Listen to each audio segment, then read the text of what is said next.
Hollywood has shown time and time again that nothing that exists in life is above being made into a film, whether it's puzzle blocks, action figures, dolls, or video games. It's a Minecraft movie. I'm Ronald Young Jr., and I'm leaving the theater.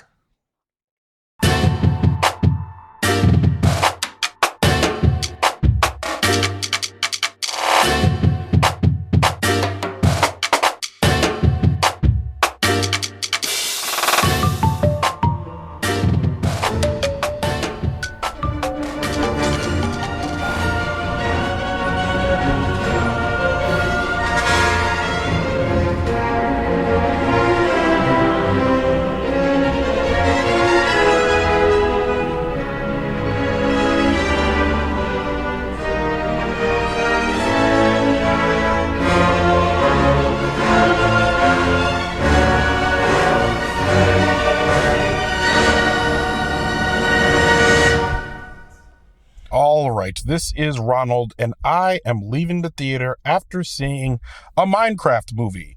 A Minecraft movie written by Chris Bowman, Hubbel Palmer, Neil Widener, Gavin James, and Chris Galleta. Directed by Jared Hess. Starring Jason Momoa, Jack Black, Danielle Brooks, Emma Myers, and Sebastian Hansen. And for a complete cast listing, you can go to the link in our show notes where it will tell you that Jennifer Coolidge is also in this film. All right, it's just me today. And this is, there's not much to tell you about the plot of a Minecraft movie. This is one of the most blatant IP grabs I've seen since Battleship. They just decided to just make a Battleship movie. And I remember one time, nobody ever believes me when I say this, at one time in the Battleship movie starring Rihanna, they actually start playing Battleship in the movie, which I remember when it happens, my mom didn't believe me. I was like, no, Mom, they actually start playing Battleship in the movie. Like a full-sized, global game of Battleship, but that's it. At some point in this movie, they say, hey, we got a mine and we got a craft. Man, oh man, what a mistake. Okay, so before everybody gets all in their feelings, being like, Ronald, you're talking about a children's movie. We do children's movies on this podcast. I've done the Super Mario Brothers movie. I don't think I did the Lego movie. I know I did Jumanji. I've done plenty of children's movies on this. If you scroll down through the feed, I'm sure you would find other films that would be classified as children's movies. It's not rated G. This is PG. I've done plenty of animated films here. I have the barometer to tell you whether a children's movie is a good movie or not. So let me just start off by saying, if your kid plays a lot of Minecraft and they are itching to see this movie, you could take them and they will probably think it's great, because it is just relentless conveyor belt of Minecraft references over and over again while they're in the Minecraft world. So that's there, right? But if you're an adult who wants to take your children to a movie and you expect that this is going to be like Pixar or like Disney Animation or like DreamWorks, where it's a air quotes kids film, but there's a lot that they're giving to the adults. This movie is not doing that whatsoever. This is a bad movie. It's poorly constructed from the beginning to the end. And while I was sitting there, probably about 2/3 through the movie, I was like, oh, wait a minute. I remember there's 6 writers on this movie, which typically indicates either rewrites or somebody trying to fix something that went horribly wrong. And I'm sure at this point, if y'all are listening, you could probably Google this faster than I can tell you. There's something went wrong in the making of this movie. And I'm sure there's an article or something out there that says they're worried about reshoots or it looks terrible or something. I'm sure that exists. I would be flabbergasted if it didn't. I'm sitting there and I took a few notes in the movie. And one thing that I noted was that the beginning of this movie, we start with Jack Black, and we essentially start with Jack Black discovering the Minecraft world, getting there and essentially getting stuck there. The reason why, and the thing is, we know Jack Black from the Jumanji films, and another good comp for these movies, even though the first one is rated PG-13, I would still consider those to be, for the most part, children's movies. There's so much work that goes into constructing, or the Lego movie. I actually already mentioned that, but like there's so much work that goes into constructing these movies specifically. But when you have an IP play like this, I'm wondering if they just assumed that they didn't have to do much in order to expect that people were going to see this. So it starts with Jack Black. He discovers the Minecraft world. They don't explain why it exists or why it's there or how it's even there. He just discovers the Minecraft world. He goes into the Minecraft world and he gets stuck in the Minecraft world. Then later on, we're introduced to Jason Momoa, who's a down on his luck video game champion, who then essentially through a series of events ends up going to the Minecraft world with a brother and sister who are trying to restart in this new town. I forgot what it's called. It's called Chang something. Chuglin. I think it's called Chuglis. It's called Chuglis, if I'm not mistaken. It starts there. And then there's a real estate agent who sold the brother and sister the house, Danielle Brooks. All of these people get sucked into the Minecraft world. That's where they discover Jack Black. Well, let me just start off by saying they sequenced that entirely wrong. If you have Jack Black, you don't need to. Jack Black is a treasure. And when he shows up in a movie, it is entertaining. There was a chance in this film to start with Jason Momoa, start in Chuglis, hold back the Minecraft universe, and then get to a place where we then get to the Minecraft universe and discover Jack Black, and then do some world building behind that. Now, I know everyone doesn't like non-sequential storytelling, but this is one in which, in the sequence in which they told the story, already threw it off. Because by the time we get to the Minecraft universe, we realize, like, we already know Jack Black is there, and when he meets up with these people, there is no payoff. It doesn't feel good at all. It's kind of like, hey guys, I'm here. And, and we as the audience already know his backstory. So there's really nothing to explain to these people. Character development is terrible. They have interactions in which none of them kind of pay off. None of them are earned. So when the payoffs come for these supposed interactions, this is all supposed to be character building. None of it actually kind of makes sense. All of it just feels kind of, it feels like, yes, this is the type of movie in which this person would think this person is an idiot. I'm like, yes, but why would they think that? And normally there's some sort of indication or some sort of interaction between these two characters that's like, I'm sick of your mess and I can't do this. And you do this dumb stuff all the time. And I've had to put up with this for a while. None of that actually happens. There's all of these parts of the movie that I can tell, again, with 6 writers, someone probably started putting these tropes in, but by the time they put the tropes in, I don't know if they could do reshoots quick enough to actually, or at all, in order to like meet the requirement for the tropes to exist. For instance, you have the misunderstood nerd at the center of this, who's just like completely forgettable, as well as his long-suffering guardian older sister. They're completely and entirely forgettable people.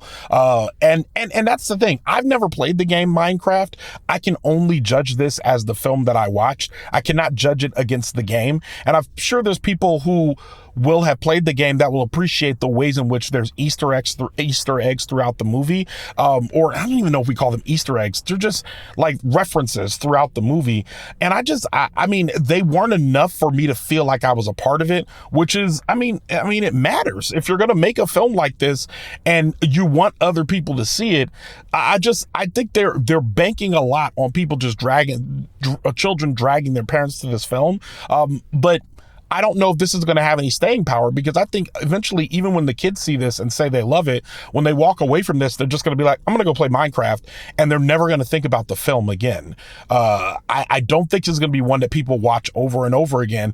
There's not enough funny stuff happening that feels good enough for it to have any sort of lasting, have any sort of staying power. The chemistry feels off. It feels like a random pairing of stars. They just put people in the movie. The 3 most famous people are Danielle Brooks, Jason Momoa, and Jack Black. And I feel like I know Jack Black. This will never hurt Jack Black. This won't hurt Jason Momoa. This won't hurt Danielle Brooks. I just watched them and just was like, man, I can't even say whether they clocked in to go to work, because Jack Black is just doing Jack Black. Jason Momoa is doing like the lovable oaf, you know what I mean? And the only person who feels like she signed up to be there or to actually, do her job necessarily, maybe Danielle Brooks. And of course, Jennifer Coolidge is in it, but she's basically siloed from the rest of the cast. And in a lot of ways, she's acting against a green screen for the entirety of the film. And she is used kind of like as a transitional joke space. So like if they're moving from one part of the movie to another, they would cut to this interaction happening with Jennifer Coolidge that has nothing to do with the main plot. Yeah, so it's just bad. It's not good. I think this is the result of people mining IP, pun intended, in order to see if they can get hits. But I don't know. And I'm sure this one will make money. I don't have any, qualms with it making a bunch of money. Like, make your money, y'all. But it's one of those ones where I'm like sitting there and I'm like, this is not why we go to the theater. And y'all, to top all that off, I walk into the theater, I hand them my ticket, and they hand me a pair of 3D glasses. And I was like, oh, I didn't know it was 3D. I would have said, nah, I'm skipping this one. I don't like 3D movies. I'm sick of having to wear glasses. And I'm not even not that I'm sick of it. It's just now it happens so little that when it does happen, I'm like, come on, man, we done with this. I don't want to do this, man. Like, just give me the regular movie. I don't want to watch it in 3D. You're not adding anything for me. They tried to make 3D televisions at the house. You got to wear the glasses I don't want to do that. I don't want to do that. Just put it on the screen. Let me watch it. I don't need to do all that. Y'all keep trying to make fetch happen. It's not happening. Like, I don't want to do that. And the other thing is they assembled this movie, as if they were going to reach all of us by picking Jack Black, picking Jason Momoa, picking Danielle Brooks, where there's going to be like fun for everybody, not just for the kids. And it ends up being way more specific a movie than I expected, in that it's just, Minecraft on screen. There's no indication in the Minecraft world that there's any danger. The women are kind of like siloed for the whole film, not just Jennifer Coolidge, but also the woman who plays the sister and Danielle Brooks are both kind of like just shoved off to the side for the duration of the movie. When they do show up, they're kind of just there for the final battle. They're not really contributing anything. I don't know that the movie changes that much without their involvement, which isn't good. There's not much chemistry. All in all, it's a movie. And Lego movie. And that's the thing. If you put this up against other films that are like it, the Lego movie, which is also an IP play, but it's fantastic and they took it seriously, so much so that I would say the Lego movie Part 2 and the Batman Lego movie are both better than this. And I bring that up because obviously when the first one exists, you kind of just repeat the same formula over and over again. And I'm telling you that the copied versions of the Lego movie are better than this. Jumanji: The Next Level, which is the sequel to the reboot of Jumanji, or not even a reboot, the sequel to the, because I think the second one is the continuation of Jumanji. But anyway, the Jumanji, Welcome to the Jungle is a continuation of the original Jumanji films. Jumanji: The Next Level is better than this. So, and this is an original. And I'm just saying, like, in terms of what you can put, the effort that you can put into a film to make it good, even when it's an IP play, even when it's a nostalgia play, matters. This is why the Fast and Furious movies are bad, and they continue to get bad because they started getting lazy with putting them together. Like, this is what they do. Jurassic World, again, they're not returning to the wonder that made us love Jurassic Park, which is why I'm not very confident about this new Jurassic World coming out this summer. So, all of that being said, it's a 0.5-star movie. Actually, I think it's a 0-star movie. There's nothing about this film that would make me return to it once again. I do not think it even earned 1 star. Snow White at least tried.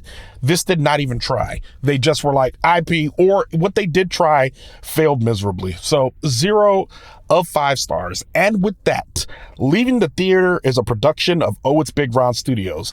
I mixed this episode, and if you like this, you should join the Patreon, because I just started vlogging on the Patreon. That's right. Y'all are like, what? Yes, I'm vlogging now on the Patreon. Every time I mix an episode of Leaving the Theater, I'm going to do a little vlog and I'm going to put it on Patreon. And that's for people who subscribe to the Patreon. And I finally came up with something. It took me a long time to do it. A lot of y'all were patient with me and you kept paying into the Patreon, and I really appreciate you for that. It means a lot to me because for this movie, I did not go to a press screening. It is a Thursday. This is coming out on Sunday. Tomorrow, you'll get a surprise episode.